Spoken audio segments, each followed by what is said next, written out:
NME is one of the world's most important music magazines, a publication that has always valued up-and-coming bands.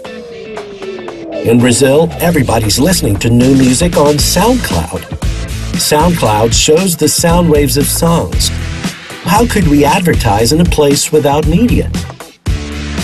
NME presents the Sound Typeface, a completely new form of media.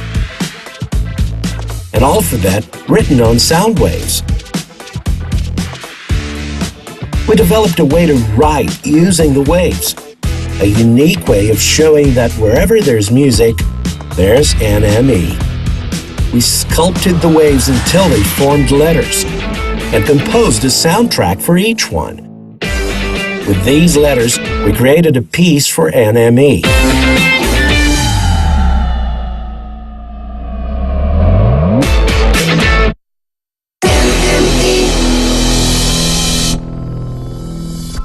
Afterwards, we went in search of new Brazilian bands and placed the piece before their songs. Every time a band promotes the song, they're promoting NME as well.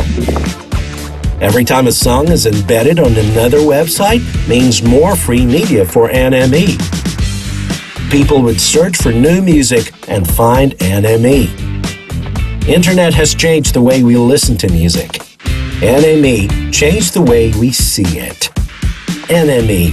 Where there's music, there's NME.